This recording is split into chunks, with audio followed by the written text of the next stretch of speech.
তো আজকে দেবের সিনেমা অনেক হিট করেছে বলতে গেলে ইন্ডাস্ট্রিতে। দেব লাস্ট 12 বছরের মধ্যে যা কমার্শিয়াল সিনেমার বিজনেস দিয়েছে লাস্ট 10-11 বছরে কেউ দিতে পারেনি। সেটা অঙ্কুশ হোক, এটা মানতে হবে, আমাদের জিদ্দাও পারেনি। জিতের একটা চেঙ্গিজ যে একটা কালেকশন দেখানো হয়েছিল, সেটাও চেঙ্গিজের টোটাল কালেকশন ছিল 3.5 কোটি, যেটা দেব 4 দিন অলরেডি পেরিয়ে গেছে। চেঙ্গিজের যে box office all time block মানে বক্স অফিস যে কালেকশন সেটা ছিল 3.86 কোটি। রিলিজ হয়েছিল 1800 কোটি, 1800 স্ক্রিনে, বা মানে অনেকগুলো হলে রিলিজ হয়েছিল, হিন্দি বাংলা মিলিয়ে। তবে চেষ্টা করেছিল চেঙ্গিসের প্রোমোটা জিদ্দা খুব ভালো করেছিল। কিন্তু একটা ব্যাপার যে জিনিসটা মানে আমার মানে অন্যরকম লেগেছে, সেটা হচ্ছে জিদ্দা একটু প্রমোশন করতে পারতো। জিদ্দা যেমন মানুষ একটা সিনেমা বেরোলো, এক ফোঁটা প্রমোশন করেনি, কবে এলো কবে গেল কেউ যায়নি।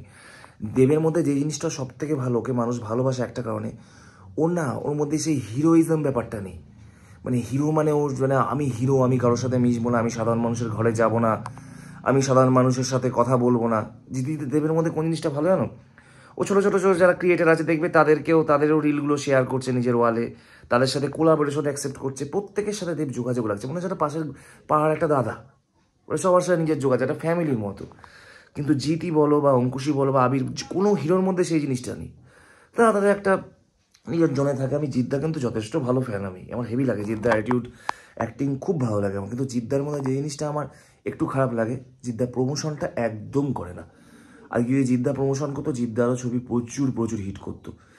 তবে হ্যাঁ, জিদ্দা কমার্শিয়াল ধারাটাকে বজায় রেখেছিল, মানে কমার্শিয়াল থেকে বেরোয়নি, চেষ্টা করেছিল। একটা ছবি হয়তো না চললো, চেষ্টা করেছে, কিছুটা হিট চেঙ্গিস করেছে, যেহেতু চেঙ্গিসের হাইপটা ভালো ছিল, বেশি হলে ছিল। চেঙ্গিসে অল টাইম 3.86 থেকে 4 crore বিজনেস ছিল টোটাল। মাস মুভি হিসাবে কমই, কারণ সেই সময় আরেকটা সিনেমা ছিল, সেটাও চেঙ্গিসকে বিট করে গেছিলো।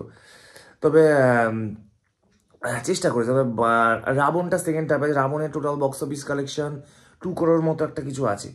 আর জিদ্দার আরেকটা বড়, জিদ্দার সিনেমা হচ্ছে বেশি হল পায় না, মানে মাল্টিপ্লেক্স বেশি পায় না। মাল্টিপ্লেক্স পেলেও খুব একটা জিদ্দা তো প্রমোশন করে না। কলকাতার লোকের মাথায় ঢুকে গেছে যে জিদ্দা মানেই হচ্ছে সে ওই বিদেশে গিয়ে নাচ, লাল প্যান্ট নীল প্যান্ট বলে, এর থেকে জিদ্দাকে বেরোতে হবে। জিদ্দা তবে অভিনয়ের দিক দিয়ে জিদ্দা খুব ভালো, সে অবাঙালি হয়েও সে খুব ভালো বাংলা বলে। তা আমি চাই জিতের যখন নেক্সট সিনেমা বেরোবে, আমি শুনছি এটা বেরোবে লায়ন মনে হয়, সেটার জন্য জিদ্দাকে খুব প্রমোশন করতে হবে, মানে একদম ঘরের ছেলে হয়ে মিশতে হবে। ওরমভাবে যদি গা ছাড়াভাবে করে দেয়, তাহলে ওটাও বিজনেস করতে পারবে না। আমি জিৎ ফ্যান, দেব ফ্যান, সবাইকে বলো কেউ কারোর সাথে ঝগড়া করো না। আমাদের লড়াই হচ্ছে আটেল মুভির ডিরেক্টরদের সাথে। দেব আর জিৎ দুজনেই সেম ঘরানা, তাই নিজেদের মধ্যে ঝগড়া না করাই ভালো।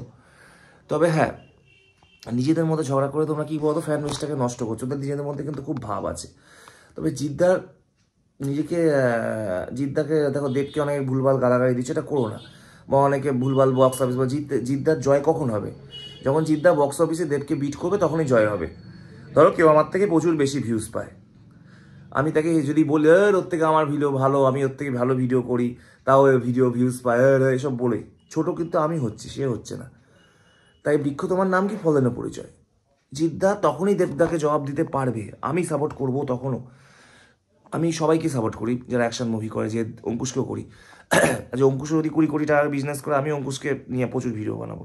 আমি সেখানেই বলি যে জিদ্দা যদি আজকে 20 কোটি টাকার বিজনেস করে বা 22 কোটি টাকার বিজনেস করে লায়ন সিনেমা দিয়ে, বা অন্তত 15 কোটিও যদি করে, তখনই হবে সেটা মুখের মতো জবাব। কিন্তু ফ্যানরা, তোমরা দেব ফ্যানদের গালাগালি দিচ্ছ, তারা তোমাদের সিম্পলি একটা কথা বলে নাম দাবি দিচ্ছে, দেখ আমাদের বক্স অফিসে এই হয়েছে, তোদের কি এই বক্স অফিস আছে? এটা বলে তোমরা নিজেদেরকে ছোটো করছো। তাই গালাগালি না, লড়াইটা হবে অন্যভাবে, কাজে হবে, মুখে না, কাজেই করে দেখাতে হবে। আমি চাই কাজে করে দেখাক, সেভাবে প্রমোশন করুক। দেবজি দুজনেই ভালো অভিনেতা, ভালো হিরো। All the best.